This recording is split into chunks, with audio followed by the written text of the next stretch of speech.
はい1週間とする他で子供を作れぞ Oi, welcome to 3 out of 10 anime fans. Recommend you check out this podcast if you ever get reincarnated into another world, aka 3 out of 10 anime.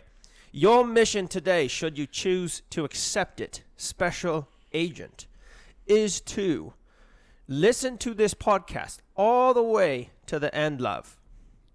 Give it a thumbs up and subscribe. If you do so, you will save millions and further world peace. I'm Brett. I am Skylar. And I'm Braden. We are your hosts from the good old UK, but we all talk a little different. We're really from the United States, but we can't say where, because that would give away our secret identities. We welcome you to this special episode of the podcast. As you might be able to tell, today we are going to cover Spy Family by the beautiful outfit our lovely Braden is wearing. Thank you. Thank you, Brett. If you're listening to us on Spotify, we recommend checking out our YouTube channel where you can see all of our lovely faces and our beautiful dog, Chance. I'm glad he's joining us on the podcast today. Give him little scritchins. Enough of the stupid funny accent. Thanks for putting up with that, and thank you for joining us for this podcast. This show is all about ranking anime based on a standard set of criteria so they can be compared, contrasted, and recommended. Today, like I mentioned, we're covering Spy Family, a new 2022 anime that just came out in the summer season. Really excited to be talking about this one with you. There's going to be spoilers, so warning. If you don't want spoilers, go watch the show, come back. The way that we do this is we give our personal enjoyment rating on a scale of 1 to 10, how much we each liked the show on our own personal scales. Then we go into a technical discussion where we try and rank the show on a scale of 1 to 10 technically based on 4 different categories: art, story, characters, and delivery. And we come to an agreement on that rating. Then at the end, we give recommendations to other shows you should watch if you like this one. So without further ado, let's jump into our episode of Spy Family. Let's start by going around the circle and giving our own impression of the show in one sentence. Braden, do you want to go first? Sure, why not? I'll take it. So, Spy X Family, for me, it ended up as a pretty normal anime with one standout character, and the little what was her name? Anya? Yeah, little Anya just absolutely stole my heart. What a stellar character for a show. Anything else? Oh, for my one sentence, that's all. Okay. For that, yeah. My one sentence is going to be an absolutely adorably wholesome, nearly perfect show for me personally. I loved it. I loved it so much. Yeah. So a lot of what I want to say is actually going to echo that. My one sentence is going to be a very heartwarming family anime that is also really funny. Okay. Sweet. So let's get into our personal enjoyment scores. So we do it on 1 to 10 based on our own rubrics. Let's go the other way around. Skylar, do you want to go first? Before we get into that, it should note that this is only the first half of this season. Yes. We just learned that this is part 1 of a 2-part season release. We're releasing to you live now, but if you listen to this in the future, this is only episodes 1 through 12 of season 1. Right. So up to episode 12. Right. Yep. Anyway, take away, Skylar. Yeah, so for this one, I'm actually going to give it a 9.5. Ooh, Spice. That's very high. Very, very high. And it wouldn't surprise me if by the end of the season it gets bumped up into a 10. Wow. Because I actually started reading the manga when only like 3 or 4 chapters had been released. So I was really excited when the anime started airing. So I'm looking forward to it. What's a 9.5 show for you? Like, what makes a 9.5? So, I should have it memorized. But for me, a 9 for me is a show that I really enjoyed. I will readily recommend and watch it again with others, and I might watch it again alone. And that is something that I've actually already done. Really? Because there was a time when I was up in visiting my family, and I started showing my family Spy Family, and only half of it had come out. And then I came back and I rewatched those and then caught up to episode 12. Sweet. So I've already kind of done my rubric for the 9.5, even though it's only halfway out. Cool. Yeah. Money. Honestly, like I have been recommending this show to other people. Yet on most of the notion, like it is so hyped right now. Like so many people are talking about it. I'm just trying to pull people on this hype train because it's a good show. So Yeah. I was gonna say in my one sentence that this is not an overrated. no, It's not Yeah. an overhyped show. It's hyped exactly as much as it should be because it's freaking good. definitely the standout. What's it? Anime season of this Oh yeah. Yeah. the spring Yep. Oh yeah. releases. So I'll go next. So for me, I give Spy Family a 10 out of 10. Max marks for me. Absolute spice. Max marks. So for me, a 10 show is a show that I enjoyed watching as much or more than any other show. And I have varying levels of enjoyment, of different types of enjoyment, of 10s. Like some of my 10s are like high octane action or like fantasy. Like one of my 10s is the first 14 episodes of Sword Art Online. Another one is A Place Further Than the Universe, which is nothing like it. And then Nope. and then this one, which is nothing like either of those. So I enjoyed these three shows that I just mentioned equally in terms of like I just loved them, and I'm very excited to talk about why. But that's what a 10 is for me. Braden. All right, yeah. For mine, I took it as a 6 out of 10 for my rating. Not anything against the show. It just seemed like good old anime fun. I could see the lines of how the characters were going to act most of the way through, except for Anya. Anya was just a wild ball, and she honestly carried the anime most of the way for me. So yeah, with her and the I don't know, some real fun animation funness that they actually play out in here. It sits well in my recommendation scale. I'll give it a 6 out of 10. Sweet. So do you want to? Okay, let's start talking about why we liked it or didn't like it. Braden, you mentioned Anya. So many What about times. her did you like so much? I like that she's a child. Like it almost like starts breaching onto OP character levels when it comes to Yor and Lloyd, which they have. The biggest flaws is they're not used to being in relationships, not used to being in a family. Great. Who is the one that really ties those weaknesses together? Anya, who is also a child. And an orphan not used to being in a family. And an orphan not used to be in a family too. And she wants to like be this little bundle of like investment and intellect in this as a kid in an adult world because she really wants to be a spy. Lloyd, just let her be a spy, man. Come on. She's working so hard she's doing the studying, just putting all the effort in. It's just a little bit hard for little 12-year-old Anya. She is the telepath though, so 6-year-old. 6-year-old. six. Sorry, I was gonna say sorry, I blanked. 12 I is don't know where I double got her that age. from. Yeah, I don't know where I got that from at all. Anyway, she's the absolute delight for me.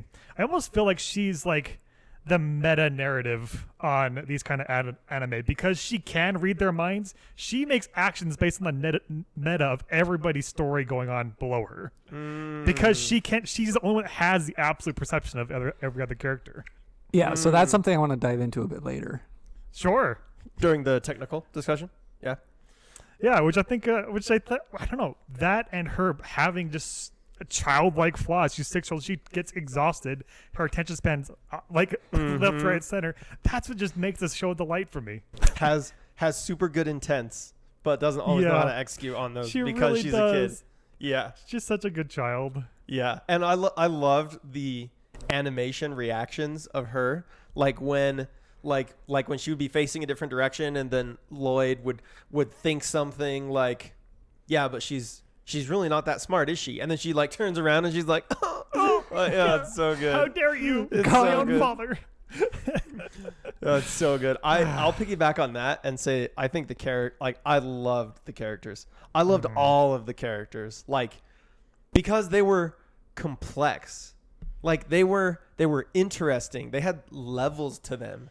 And like for example, Lloyd, and I'm just gonna tangent into something else I loved, which is just this show I think is actually genuinely unique. It is a unique show. What other show do you have like a spy who has his own motivations and an assassin and a telepath, but like they also want to be a family? So there's so many like oh man, like I was hit emotionally by the show a lot at so many points where it's like there's the fun surface level of the show, but then there's the other level deeper about like the individual characters' motivations and personalities, and then there's the other level deeper that's like about wanting to be a good father and a good mother and a good spouse and a good partner. And I'm like, oh, this show is actually deep, and it hits different. It's really good. And with the characters, I think because the characters were so good, it's what allowed that dynamic to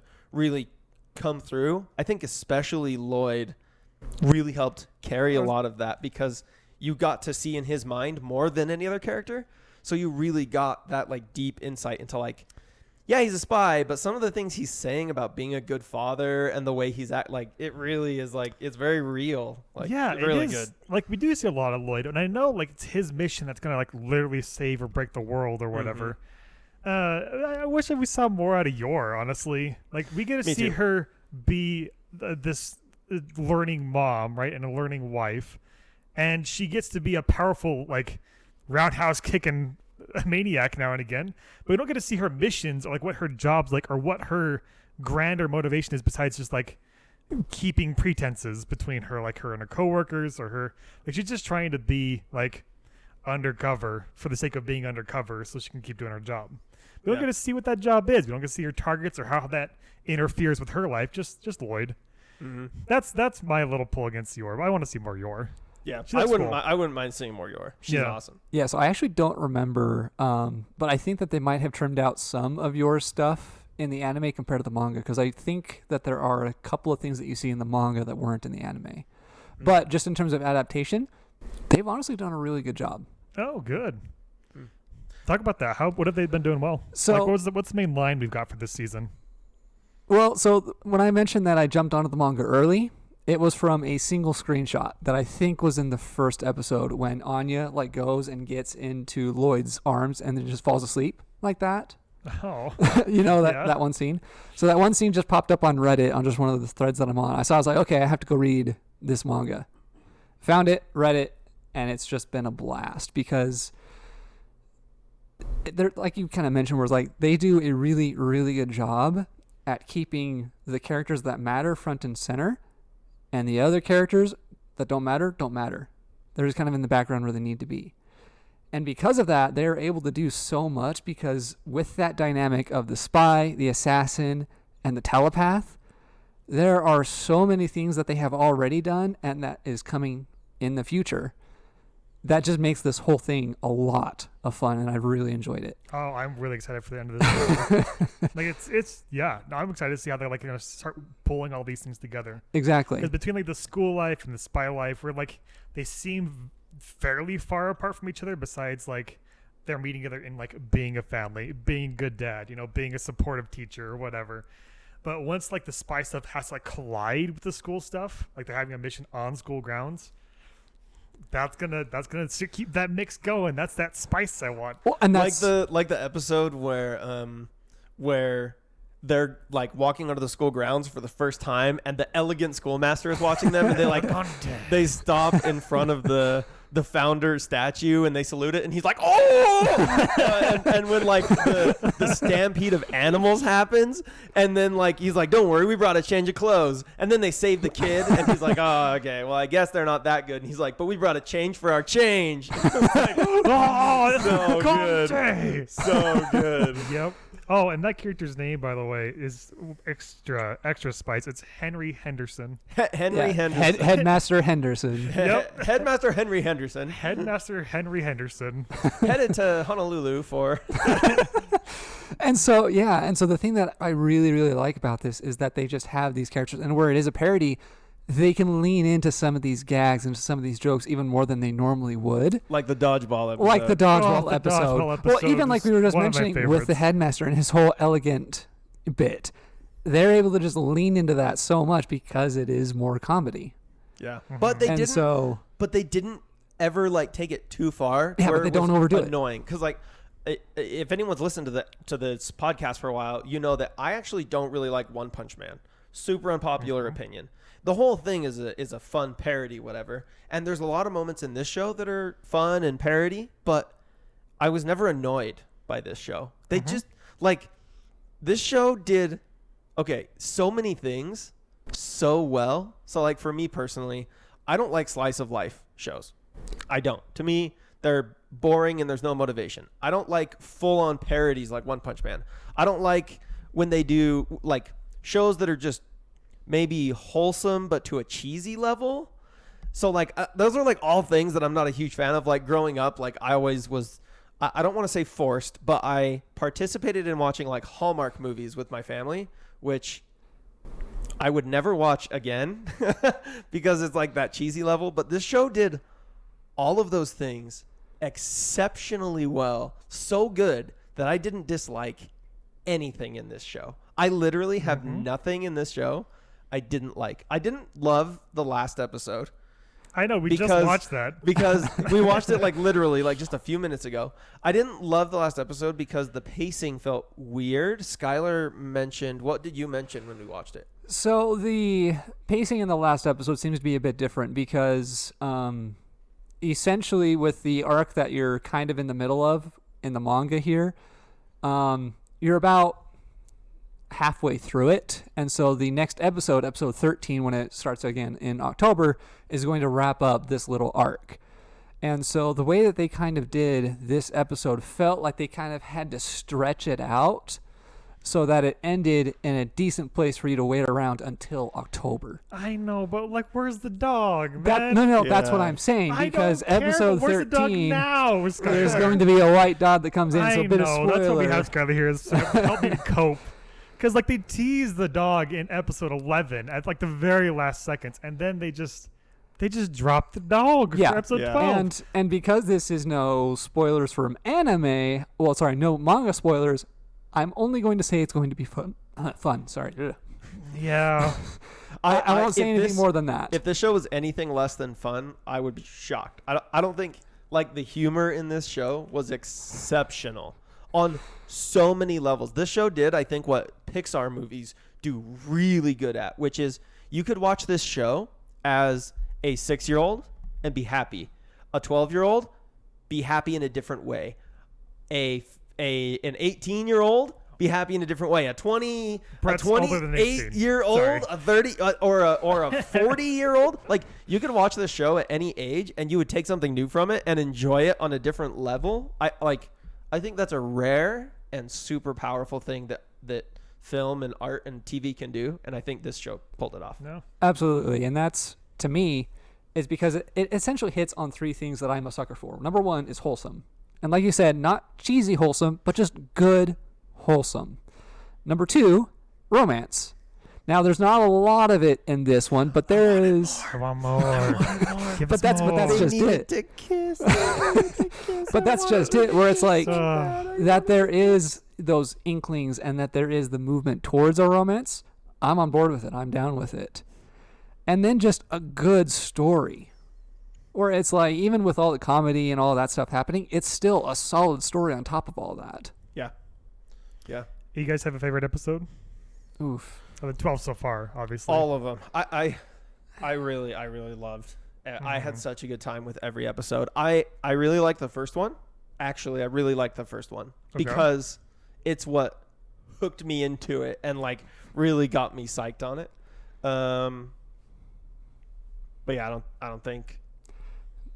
Yeah, the whole thing is good for me. I'm gonna say what about you? episode 10 is my favorite. Like I have a couple standout ones, but the dodgeball one. Yeah. Just between the amount of references, like characterizes these, like 6-year-olds. Thanks for correcting me. Good. And a 6-year-old that's not a 6-year-old. Yeah. And oh yes, that guy. I was just gonna say that guy. The final like, boss. He was nuts, and the deep voice actor. Like, oh yes, Daddy. Yes. Daddy. Oh man, and that was just so much fun because like I like that one. I like that one at the stand episode. I like the castle one where they like put on the. Oh yeah, that was a really good one. That one's one of my favorites for sure. This show.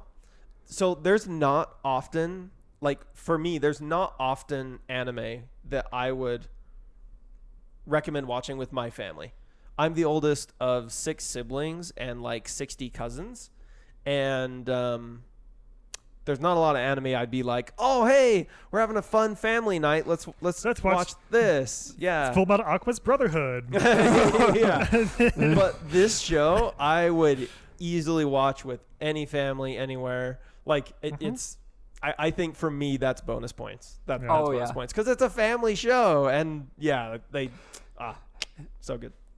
Actually, even when they said that, I was like, there is blood, but there's not that much. That'd be the only thing that I'd be kind of wary of for maybe some younger children. That's true. But even then, Yours kind of graphic. It was in specifically. it was in episode 2. Yours backstory, showing her first introduction. That was the only episode where there was like actual blood shown. No. It just can be kind of iffy if you like. Just that last episode where she just sky kicks that guy into the ceiling. Like the moment when she contacted his chin, his face did not do it. There were teeth out. Oh yeah. Well, and also the whole scene where her brother's visiting, where it was like every time she came home covered in blood. He was covered in blood. Oh by the end that's of that. true. Yeah, that's true. So there is blood, but it's not. Yeah, and that's what I'm saying. Where it's like, but it gruesome. doesn't feel bad. It doesn't feel gruesome, and so it's like, yeah, maybe not like really young kids. Yeah. But even then, older kids would be fine. We just gotta hope that the Chinese edit doesn't, cover it in white instead of the red, like they've done with other shows, because that is that a thing? It just never turns out well. Yeah, no, it's always white. Yeah. China doesn't allow blood to be shown like on screen. Yeah. So it just becomes white. Yep. Which okay is not great. No. Anyway, let's maybe do anything. We talked about like the last episode not being optimal, but was there anything that you guys didn't like about the show?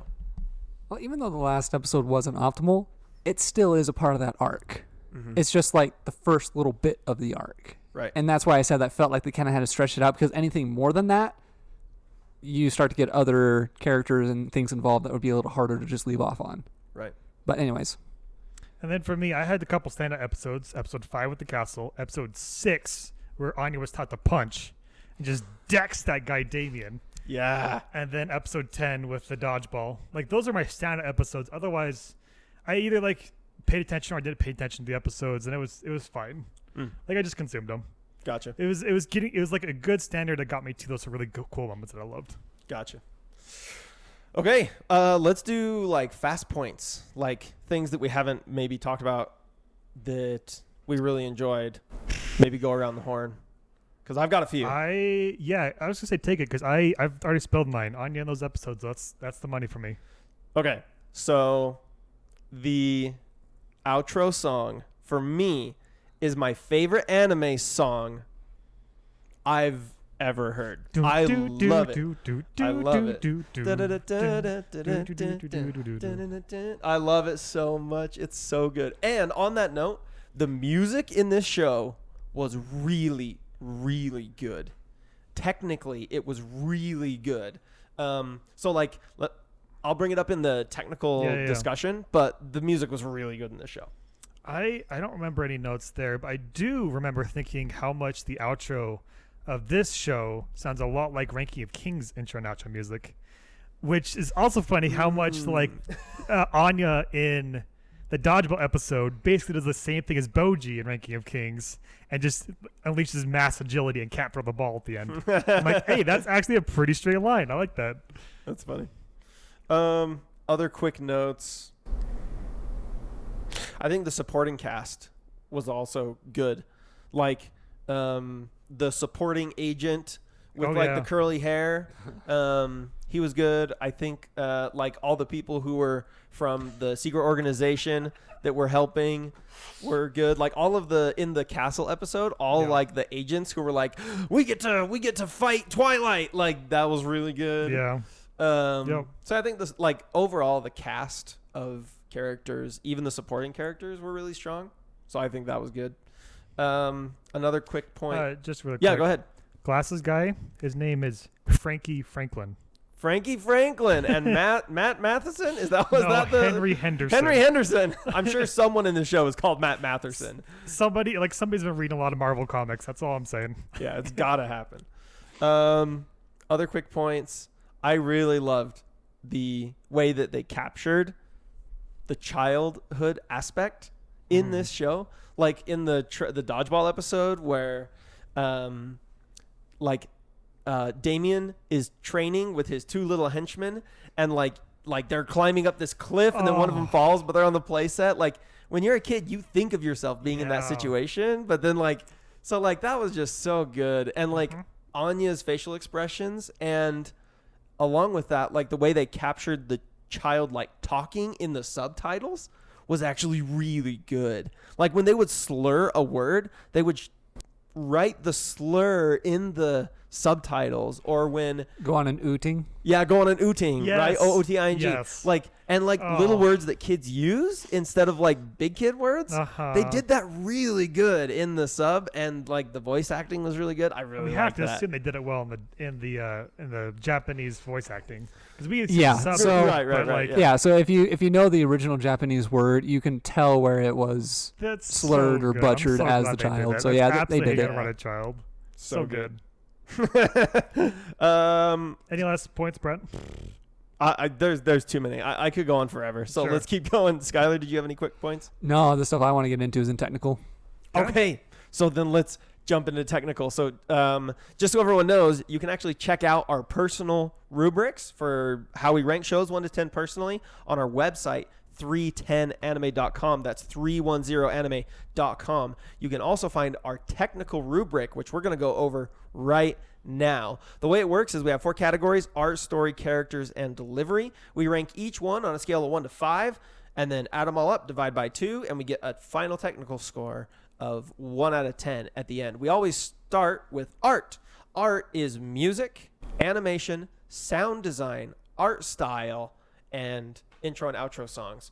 Braden, can you give us a recap, like what's a 1 and what's a 5 for art? Absolutely, Brett. Our 1 on the art territory is where the composition is frequently ugly, messy, disjointed, bland, boring, repetitive, and poorly done.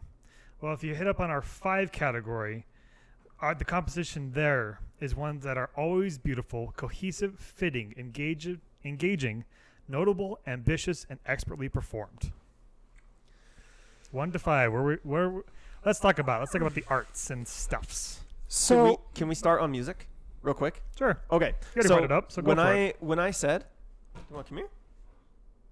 Okay. Gunther, come here. This is Spy Dog number 2. This is Gunther. Hi, buddy. So, okay, on the music point. So, the music was really cool because each character had an established theme.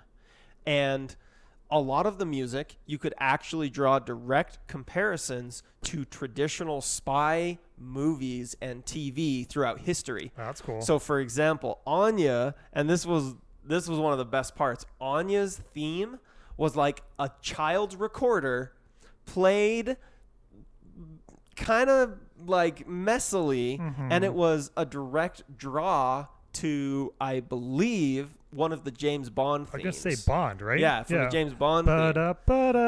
Yeah. Yeah. So, well, they have the whole Bond Man anime that she's watching constantly. and in the intro, there's 007 on the comic book that she's on. That Papa is a liar, I think, is the thing that's. Anyway, so, so like every character had their own established theme, and they used it throughout the show in different ways. And sometimes, if there was more than one character having an intimate moment, they would combine the themes to make it an impactful moment of music for what was happening. So like that was really cool. That's something that like is an advanced, well thought through, well sourced style of music writing for TV and music and shows. So Sweet. They actually gave the songwriter some budget. yeah, so it was really good. It Okay. was really, really good. And in the show itself, like, yes, the themes were repetitive because they're the themes of the characters, but there were also a lot of times where non-repetitive music was used to fit the mood. For example, the Castle episode had its own music that was very reminiscent of like TV shows and stuff from classic spy culture. But the Dodgeball episode had completely different music that was way more like traditional anime shonen stuff. So it was really good. I noticed the music all throughout. I'm just gonna say I might have to leave this one to you guys because I did not note anything art-wise throughout this entire anime. I mean, the intro like looked cool and they had to use a bunch of different animation styles. The song didn't quite hit me, but that's all I got, crew. So I'm gonna have to leave this one for you guys. But even with the intro and outro, like, yeah, the music on both intro and outro were really good. But even just the art styles on the intro and outro were throwbacks to classic, again, spy media. I guess that's the term. The opening intro was a throwback to Pink Panther. Like And the that's- original old school Pink Panther. And that's the other thing too, where it's like not only old like spy media, but also old animation as well. Yeah. There were references in this show to that I caught, and there's probably more. There were references to James Bond all throughout. There were references to Pink Panther. There was a couple references to Get Smart. I'll even toss in the intro sequence when they go to like the more flat style. That's kind of the same style they use in Great Pretender. A little bit softer on the edges than Great Pretender did, but you know, that's a good line. Which those are both referencing older intros from again spy movies and the like. Another music part. So in the beginning of the very very beginning of the show, the music note that opens that's I believe that's a sample of an old school police siren that they were trying to mimic or to try and pay homage to as part of that, because that's when the car busts through the wall. Like, the music was real good.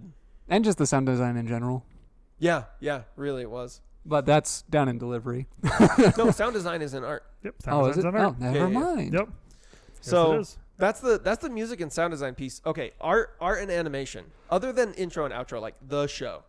So when it comes to that, the thing that I would actually give it some points for is that in a lot of animes, there are a lot of moments that I'll pick up where it's just like, okay, they didn't really do that very well. And usually if it's in the background, fine, whatever, don't care, because it's a background element. In this one, I don't remember seeing anything where it's like, oh, that was jank. Yeah. If anything, it all felt really good, and they even used CG elements quite a bit in the show for those background elements. Yeah. But they worked really well because they were distant enough and still blended into everything else well enough that it was really well done. I'll just put it that way. I really enjoy this animation style personally, and I think it's just a generally good animation style because it's bright, it's vibrant. The characters are like pleasing to look at. Like. Obviously. And their movements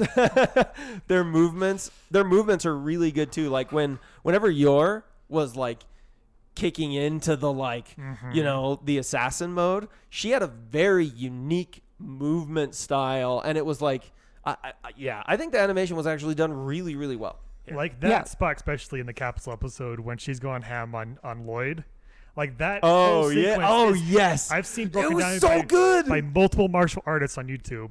It'll break down that scene and describe every move she did in sequence. Oh, that's Wow. cool. Yeah. So in both martial arts and just the animation, they did really Yes. well. Yeah, exactly. And that is something that I will give them a lot of credit for, because like I said, there wasn't any jank, which means that everything was either good or above normal anime standards is what I would put that as.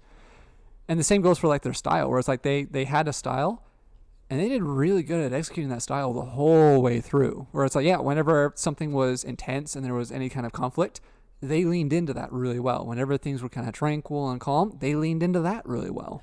And they put in fun, cute little moments of different animation style, but they didn't do it to the point that it was obnoxious or overly used. For example, when Anya would try to smile at Damien and she would just become this flat face with this like weird looking smile. That Anya's was expressions hilarious. It killed me. Anya's But expressions are the best in this whole Yeah, show. that comes straight from the manga.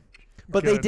they didn't overuse it either. Like they used it enough and to like convey what they were trying to convey. But they didn't overuse it. And so like I know that a lot of times in anime they'll like cut to the chibi characters and stuff, but they do it so much that it gets obnoxious. I think they did a perfect amount here to try and convey what the character was conveying. I thought that was great. Well, and even then with just these children, they're not quite chibi proportions, but they're pretty close. So That's true. That's true. So what are we thinking? So if I'm looking at the rubric, so our adjectives here is beautiful, cohesive, fitting, engaging, notable, ambitious, and expertly performed. So for me, I'm honestly somewhere between a 4 and a 5. The reason I wouldn't go to a 5 is because I don't know if it's like super notable, right? Like notable, if I'm thinking about like what's notable animation, I think of things like Violet Evergarden, One Punch Man. I think of things that are notable. Just on the notable adjective, we'll toss in Ranking of Kings. Yeah, that's true. Yeah, that's true. It was notable. Like as a complete storybook style, yeah. Yeah. And I think the main reason I wouldn't take it to a 5 is ambitious. I don't know that the art part of this show was super ambitious, but it was expertly performed. It was really, really good. Like I'm thinking a 4.5 based on what we've talked about. Yeah, that's what I would have launched. Honestly, same. I don't see anywhere to quarrel around that. We have that's the gate, right? Our 4.5. That's the gate we just keep running up against. Yeah. This one's pretty solidly there, honestly. So, yeah, 4.5. All right, it's in. Next, we have story. Story includes plot devices, tone and mood, continuity, world building, pacing, rules and systems, tropes. Braden, hit us with the 1 through 5. Yeah, 1 through 5. Our 1s on stories where the story was frequently nonsensical, inconsistent, boring, confusing, ambiguous, unoriginal, and disappointing. We're up on the high scale are ones that we reach towards. The exceptional stories are always consistent, well-paced, comprehensible, consummate, on point with its mood and tone, and unique.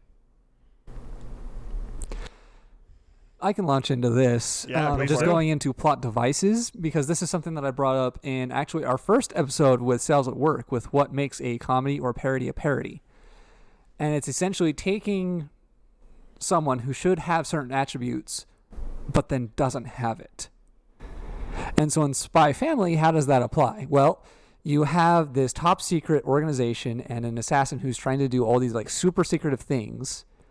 And the person that you would want to trust that information to is not a 6-year-old child, because they do not know how to handle that information correctly. True. And so on that sense, that's the premise of the comedy. But the reason that this is a good comedy is because they execute on that plot device extremely well. Oh, hello. Hey, Gunther. I agree with you. And along with that like plot piece, I think that the word unique that we have here, I think the plot is unique. And I think that the pacing of the show is actually pretty good too. Because it's clear that it is a slice of life. It is a slice of life hybrid action, adventure, drama, comedy thing. Yeah. And but it never really was too boring, I don't think, because there was always things in the episodes that was moving it forward and kind of driving it. Yeah, there could have been more of the seeing, yours missions or Lloyd's missions. But at the same time, I think the show was more about the family. And so I was kind of okay with it. And I think from a technical point, I don't know if that detracts from a score. Yes, I would agree and add on to it essentially that it's still young. The story is still young. True. 12 episodes. Yes, yeah. Mr. Manga Man. The story is still young. 12 yes. episodes. Well, it looked like you were going to say something, Braden. Yeah. So with your... I don't know. I definitely wish they had, because the whole play, the whole setup is those 3 characters are these 3 polarizing parts of the family. We just don't get to see Yor. So yeah, that's true. It's just a soft thing. It's not really a big hard thing, but I wish there was more Yor.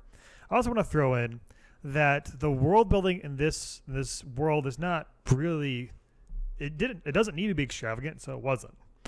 And for here, it just is our world, fairly grounded with extravagant anime references and a fun setup with the telepath. Otherwise, it's not anything crazy. We don't get to see a lot of the complexities of this world or how it works. It is that guy's the spy, she's the assassin, that's a telepath kid. I think with the I think on the world building piece, from what you just mentioned, I think the one thing that the art did well with the world building is all the animation was very detailed. Like in Anya's room, like the wallpaper, the light switch, everything was very detail animated and drawn that I think contributed to the world building. This isn't contrary or whatever to anything you were saying. It's just an additional point. I think the world building was good from that perspective, that it felt like a full fleshed out world. It felt immersive and easy to dive into without being like Cyberpunk 2027, like super over the top, different. Like you've really got to. Anyway. Well, I don't know. I was gonna toss, like, if we remember our discussion around a place further than the universe, we got ingrained in the actions of going to Antarctica, right? And that's all, that whole part of world building here. We get ingrained into that little family life, but some of the more things that I would have found more interesting, like the spy life and the bodyguard life, we get more of the school life, which again, Anya's the star character, so I'm glad they sit on that note. We don't get to be ingrained in some of that world as much. Well, I think a part of that is just they don't have to, because it's a very, very simple premise of you have these two countries that are at the risk of war, essentially just like Cold War era stuff, in our world. Oh, yeah. And that's what the premise is kind of based off of. And so to that end, they almost don't have to do that world building because it is drawing off of so much of our stuff that they pull up stuff as it's needed. It's like, oh, yeah, the secret police. That just kind of came out after they've kind of been referenced a lot. And now that it's relevant, now it's forward and now it's being developed. So they do a good job at keeping it consistent and not, kind of like you mentioned with the Cyberpunk, just overloading you with unnecessary world building at the moment. Well, I just want to toss around that, like, I get this show is immaculately well paced. Like, I love the tempo they go at. Though a lot of people actually that I've talked to about Spy X Family have a problem with episode 5 because it jumps as a total aside from the main storyline and goes, all right, we're going to go do this bounce house castle thing right now. They had a problem with that. I'm like, all right, fair enough. But on the whole, it does keep a good tempo of like, this is where we're going to here, this is how we got there. Yeah. That's great. But the fact that I feel that they could have included more world in that, I need to go back and watch it for specific points. We just finished this anime crew. We're fresh off the take here. It's just a note that's saying they did good, and it just not reaching up towards excellent, specifically on world building, though on a couple other parts. Like I said, the pacing was very good. Yeah. So looking at the other parts, I was looking here at our rubric. So if I'm like looking at the show, consistent. Yeah, this show was. I would say the show was very consistent, well paced. I think, it was very well paced, but there are moments where I could totally see it maybe could have been a little better.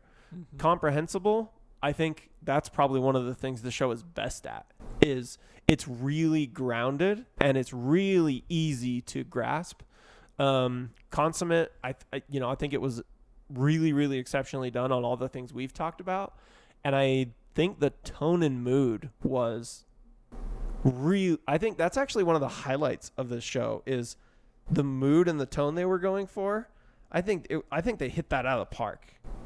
Like, I think the mood and tone of the show was exceptional. I would differ for me again. Oh man, the words. Just because that so far we haven't seen a lot of interaction between worlds. Like I said, we want more of the spy stuff crossing over into the school stuff, or the assassin stuff crossing over into the spy stuff. And we've had some light touches, but I'd love to see more of that. To really cement in, these are the three characters, these are the moods we're going for. Yeah. But if we're gonna just keep that pace and keep what we've already done, then I guess it's doing its mood, right? Yeah. Yeah. And to that point, like, we are halfway through the first season. We're halfway through the first season. Yep. Yeah, so there's still a whole another half to go. So let's put out some numbers. What are we filling? Skylar, what are you thinking? 4.5 actually. That's what I was thinking. I'm tossing personally more towards a 4, and that it often does these things really well with the strong line of the pacing. But I'm not like enamored with this story. Like I said, I can tune out except for those 3 episodes and feel all right. Yeah, sure. Which I believe between the 3 of us lands it still at the 4.5 mark, unless you guys have any other thoughts about swaying. I'm trying to switch sides in my mind. I'm like, okay, could I argue this to be a 4?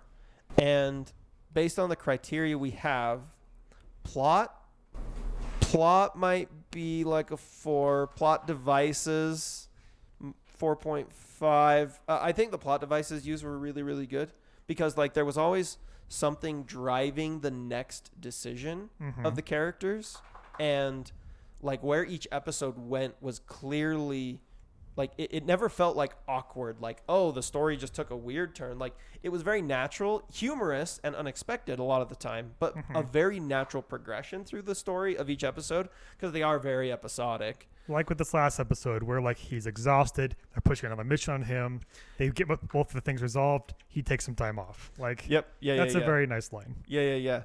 So I think plot devices 4.5, tone/mood 5, continuity 5, world building maybe 4, pacing 4, rules and systems 5.5 or 5 6.7 or something. 6.7, 6.9, 420. tropes. Those are some new numbers there. So like I don't know, like for me, like I'm honestly kind of split 4 and 4.5. I could go either way.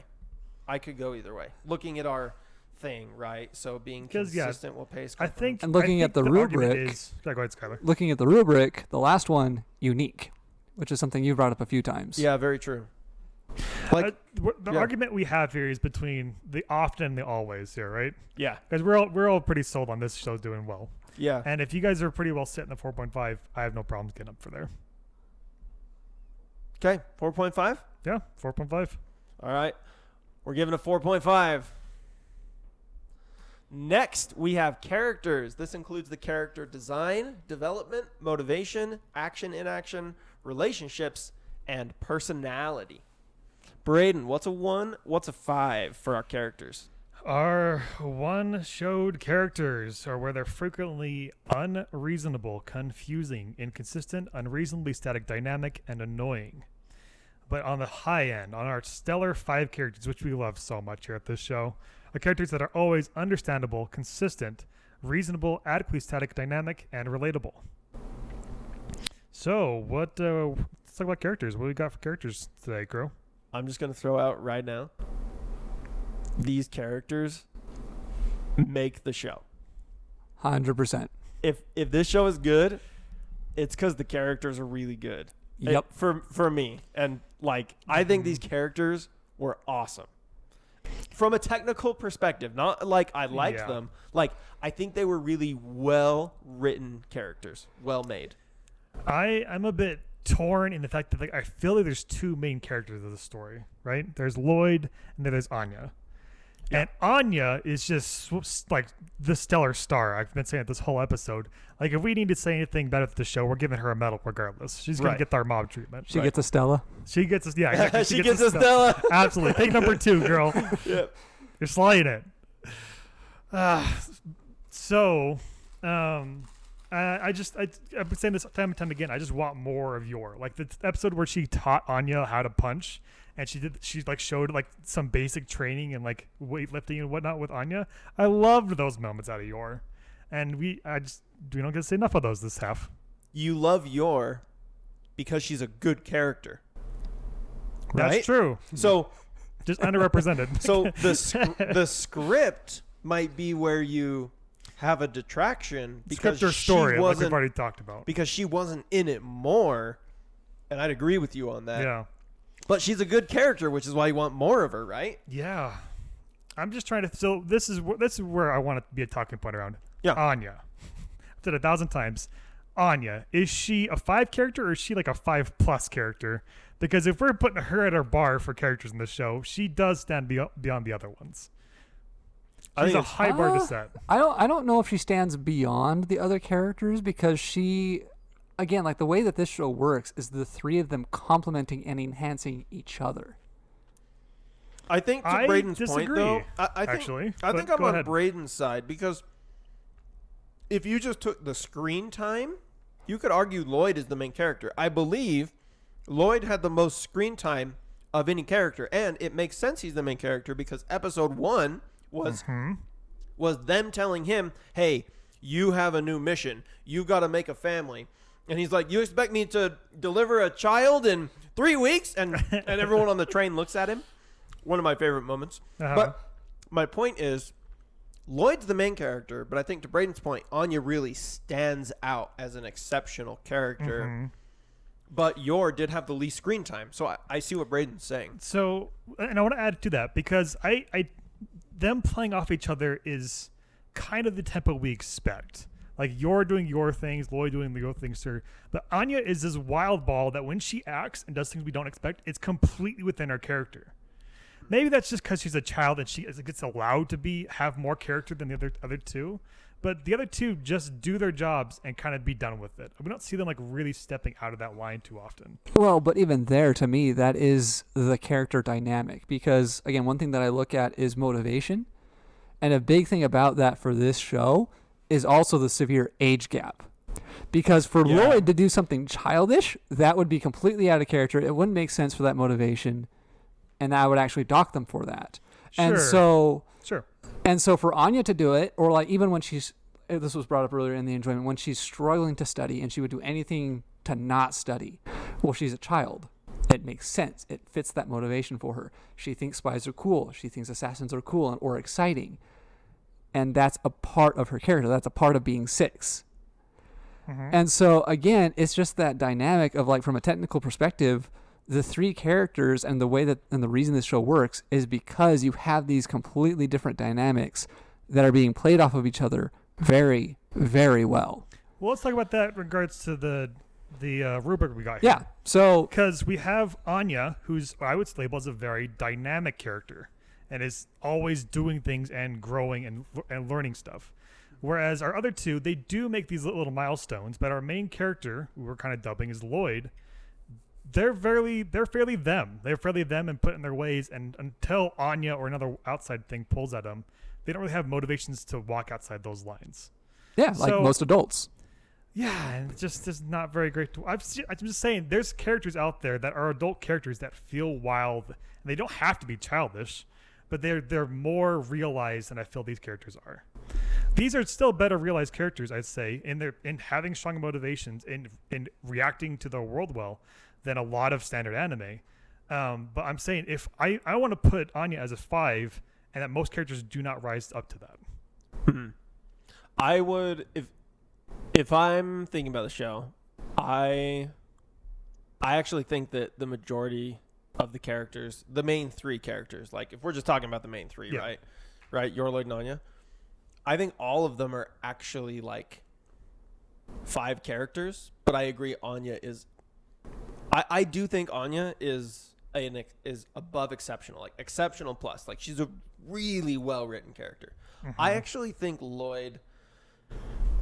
The reason I really think Lloyd is a well-written character is some of the things I was mentioning earlier, where he actually is a dynamic character. Where throughout the entire show, well, what we have so far of the show, the 12 episodes, he does change quite a bit in the way that he acts. Even in this last episode, it was like, hey, you stop smoking?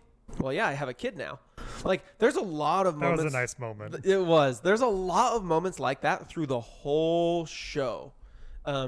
That you, especially that episode where he bugs Yor's jacket. Do you remember that? Oh, yeah. And so he can listen in on her. That's a moment in the show where you're like, oh, don't do it. Oh man, he's doing it. And then he breaks the bug and he tells her some really nice things. Like I think there's a lot of dynamicness in the characters in the 11 episodes we've had so far. Keeping in mind that it's only 11 episodes, we're only halfway through it one season. Like, I do think that, like, if I'm looking here, if I just ask myself, is blank understandable, consistent, reasonable, adequately static, dynamic, and relatable? If I put in the names of any of those 3 characters, I get the answer yes for all of them. Yep.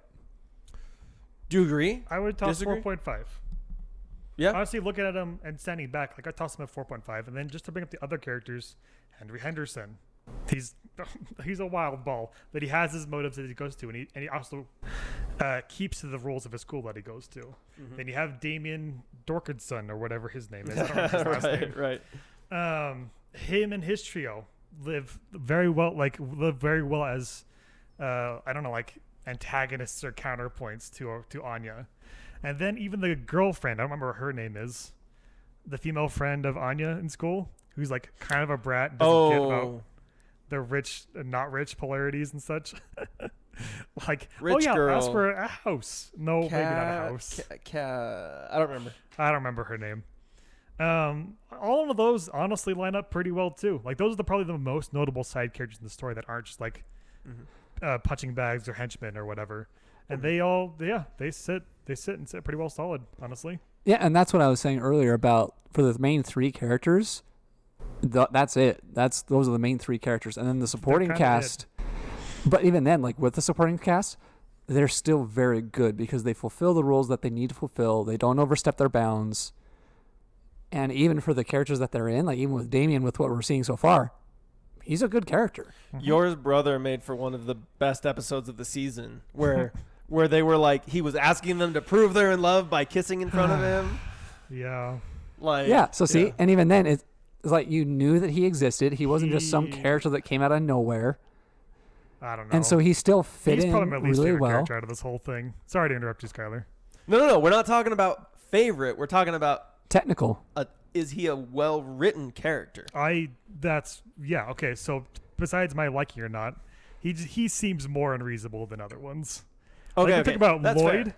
if you think about Lloyd being a spy and then this guy being a secret policeman, he's pretty like crazy. Honestly, he's pretty Well- unhinged if we're really thinking about it, which is fun. But again, when you see his locker, it still makes sense.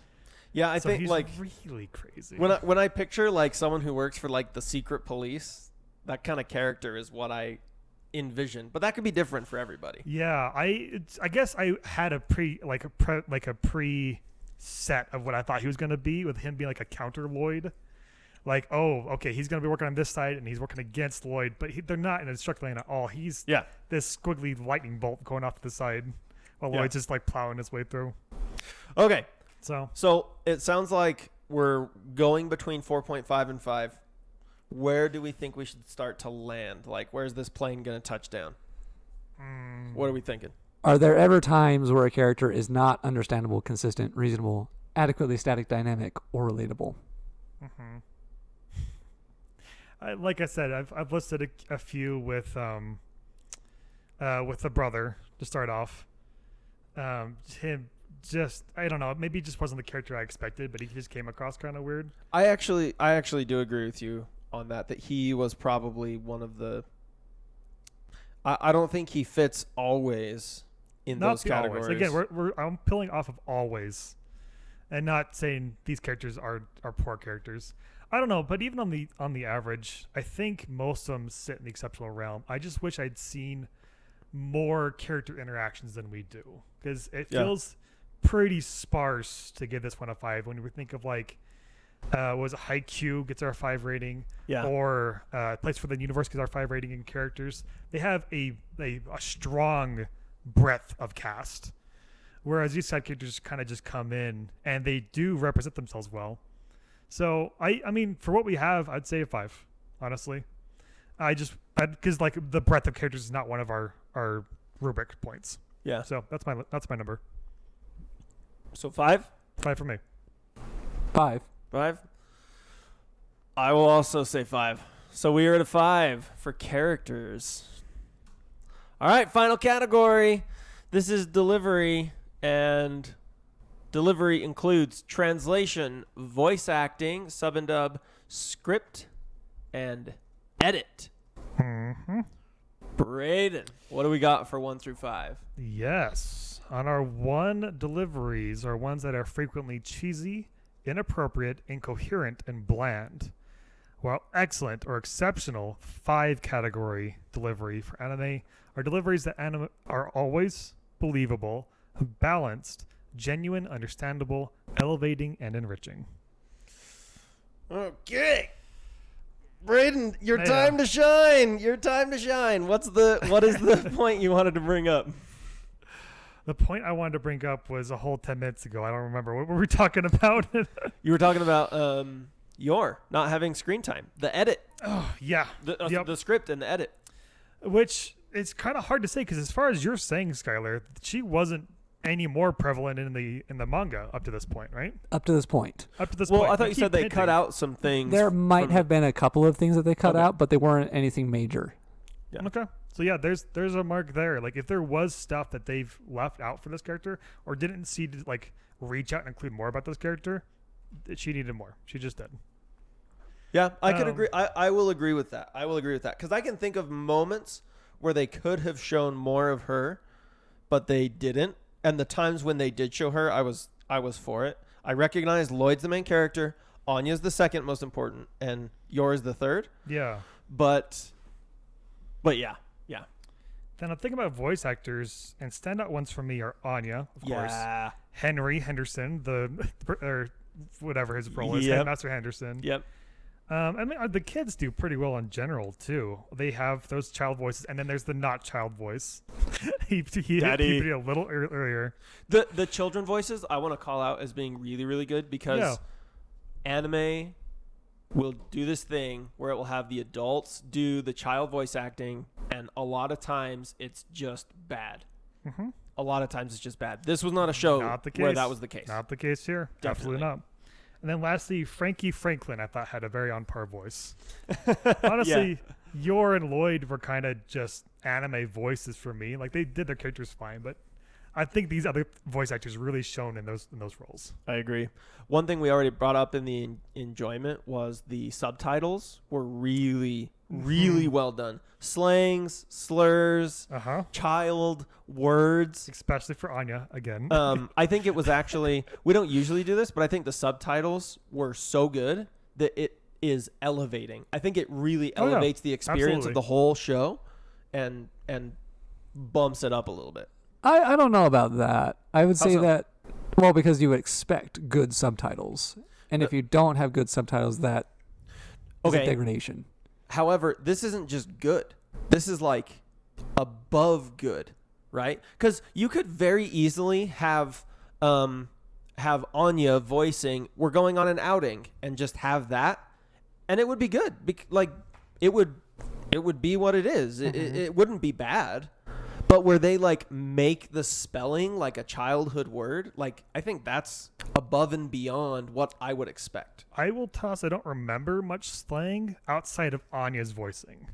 I remember specifically a lot of Anya being just like, "Oh, that's adorable." She said it like that. "Oh, you little green ball, you." So a point for her subtitles. I don't remember any other spot that, I don't know, was any different subtitles than I was expecting for. Let me ask you this. We've watched a lot of anime with children characters, right? When was the last time you saw a show that like did this to that level? Quite a few, actually. Okay. But how many don't? Most don't have children. No. I'm talking about anime with children. Oh, gotcha. Yeah. Like most don't. So what I'm saying is I don't expect it because most shows that have children don't do this good of a job. So I think it's better than good, in my opinion. Mm-hmm. I agree with you. I think that's a fine point. I'm just looking at the other stuff here, but it's kind of. I'll concede just on the ground that it's very, very rare that you have a child, especially one this young, be a main character. Yeah, that's true. Mm-hmm. What else do we got? So we have subtitle translation, voice acting. We talked about the script and the edit. Is there anything else from the script and the edit that we want to make points on in terms of its believability, its balance, its genuineness, how understandable it is? Well, one of my previous rubrics is essentially like having read the manga and then listening to the voice actors, how well they deliver on my image of that character. And I would say that they did really, really well on all characters. I didn't listen to the dub this time around, so I can't really speak for the dub at all. Like again, I didn't just finish this anime. I didn't either. We finished it about like 10 minutes before starting the podcast episode. I'll say that like some of the editing was really good. Like the shots and the camera placement. And when I say camera placement, I mean like where they drew the perspective from. Mm-hmm. Like they did that really good a lot of the time. Especially toss in the castle episode when he's going down the circular stairway. Yeah. And he's like trading out guns and taking out agents, and My mind was going everywhere with that one. I was like, yes. Cool spy crap. Yes. And like I said, when Yor is getting ready to do her thing, they always lower the perspective a little bit. She's coming in like with her head down, and like the perspective makes her look long because she's moving fast. Like there was a lot of the editing parts that were like real good. Take crisp appreciation of those moments. Yeah, that's a good point. So what are we? So I'd say that there's highlight moments there. There's highlight moments with Anya, and a lot of things that we kind of just expect. Yeah. There's a notable amount of characters that did their act well. So where does that put us? I think. Sorry, no, not characters that did their voice acting well. That's what I meant to say. Go ahead.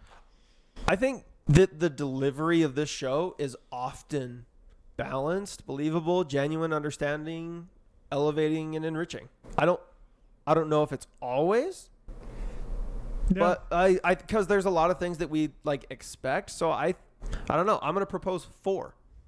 4 is about where I was gonna land. 3.5 is just a little bit too average for what this show pulled off. Yeah, I'm fine with a 4. 4? Man, crew, we're just It's a 4. we just hit those lines today, crew. Nicely done. Okay. So if we give a 4 into our delivery, that gives us, again, just as a recap, art 4.5, story 4.5, characters 5, delivery 4. This gives Spy Family a 9 out of 10 for technical. Spice the That's rice. pretty Way good. to go, Spikes family. Okay, where's that put us? Braden, do you have it pulled up, or do you want me to pull it up here? I do have it pulled up. So, as best I can tell, this now show is tied with our second highest score we've given technically. Tied with Steins Gate. Oh, Wow. And it's a technical overall achievement. And just below A Place Further Than the Universe, which has gotten our highest score we may ever give on this show, unless there's some miracle that's a perfect 10 out of there. Okay, so this is our second highest rated show of our podcast. That's pretty awesome. I think That'll in both be- enjoyment and technical. No. No, just technical. Sword Art Online enjoyment was Yeah, For there's average, a couple, yeah. like 10, Steins 10, Gate. 10. There's a couple we hit. Well, I'm talking like higher. below like that pinnacle in both technical and enjoyment. Oh. You mean probably second highest Yes. in both of those categories. Yes. Yeah, I got you. Maybe. I don't know. I'd have to look we, at it. We usually have an outlier between us. It's very rare we all 3 agree on a show. That's fair. Yeah. Okay, so time for some recommendations. If people liked watching Spy Family, what else should they watch? Braden, you got one? I do have one. The one I have on hand, just off of, honestly, the Dodgeball episodes, if you like small characters doing small things, you take, just go back and watch King of Kings. It's fresh. It's new. We recommended it, actually vice versa when we started it, but I didn't know how accurate of a recommendation that would be for me. So, King of Kings. Cool. I'm going to recommend A Place Further Than the Universe because it's also beautiful, character-driven, and it's wholesome. You could watch this show with your family, and then you could turn around and watch A Place Further Than the Universe with your family. Yep. It's a very family-oriented, wholesome show. Ranking of Kings is not. Ranking of Kings is not. Nope. Yeah, but this is. This is. Yep. Sky. Kage-sama, Love is War. Yeah. Because if the internet hasn't made that crossover enough times. Yeah, that recommendation is an easy toss out. Easy. Definitely. Mm-hmm. Definitely. And we're recording this as the new season of Kaguya-sama is finishing, season 3. And so that's actually going to be an episode of our podcast coming out really soon. Yep. Because we're Excited to doing do that one. We're doing that one as well. Braden, do you have another recommendation? I don't think I do. This anime sits in a field I'm not well versed in. So between what we've already said, kind of take what you can get. That's good stuff, and we got good stuff going forward. Yeah, that's it for me. Okay, I'll do one. And this is kind of out of left field, as I usually do. So I'm going to recommend not a good anime, but good if you go into it with the right expectations. The anime I'm going to recommend is God of High School. And The reason I recommend God of High School is because episode 1 of God of High School has the same just like over the top, crazy, fun, hilarious, what am I getting into energy. And if you want, here's how you should watch God of High School. You should not watch God of High School thinking, oh man, I'm going to go watch a good anime. You should watch God of High School thinking, I'm going to go watch an anime with some of the best fight scenes ever made and so good, and just go in to have a good time and have fun. If you go in with that mindset, you will like God of High School. So, Brett, I'll take all of that, but how does that link to... Oh, episode 1 is what you're saying. I was saying episode 1 has similar feelings, delivered. but also, like if you want to see more of like the act, like we were like, we want to see more of the missions and more of your taking people out and more of that side. God of High School has some good humor. It has some great action and fight choreography. Some of the best I've seen. So yeah, I'm going to recommend God of High School as a kind of curveball recommendation. Interesting. Okay, Skylar. I don't know. I don't really have any other recommendations coming to mind. I've said many times this spy mix is kind of on its own. Yeah, it kind of is. But actually, go ahead. No, do it. The Great Pretender. If you want spy shenanigans, if you want con men and heists, if you want intrigue, this doesn't play as, centered on a family bit, but if you just want to lean towards that spy side, Great Pretender. Very, very, very crafty people there. A lot of disguises and fun, good stuff. Much more mature show, not a family-friendly show. Both of mine have been, yeah. At all. Nope. Yeah. Okay. Well, there's our recommendations. Any other closing thoughts from you guys? Oh, I'm just very excited for this season. Like we got some high stuff, and then if we get to it, there's also a very low point anime I'm really, really excited to get into here in the next couple weeks. Yeah, it may or may not be an isekai that's having a second season in 2022 that had summer. A good first half of the first season. Wink. So yep. 1/4 of it is okay. Yeah. Seriously. Okay. Anyway, well, we're going to wrap it up here. Thanks, everyone, for joining us for this episode. Again, check us out, 310anime.com, 310anime.com. That's got links to all of our social media and our YouTube channel and all the places you can listen to our podcast. If you haven't, go back and listen to one of our previous episodes. Braden, what episode would you recommend someone listen to if they've never listened to any other thing from us before? Oh, smokes. Absolutely do one of our other bonus episodes. Those are the ones where we're like in person, well-grounded. Jujutsu Kaisen, we had an excellent discussion with 6 people in this same room. And we even spanned both a movie and a season in there. So you get a really good breadth of what this podcast is about in that episode. Love it.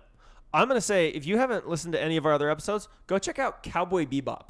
Our Cowboy Bebop episode, I think, was really good. Plus, it's Cowboy Bebop. It's a classic. Yeah. Watch the Cowboy Bebop episode because it's Cowboy Bebop.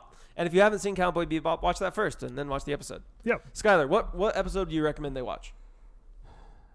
How about you go and watch the A Place Further Than the Universe one, where we gave our highest technical rating and see why we gave it that. Yeah, go see why it's so good. On that note, go watch Slime, because that's our lowest technical rating we've ever given.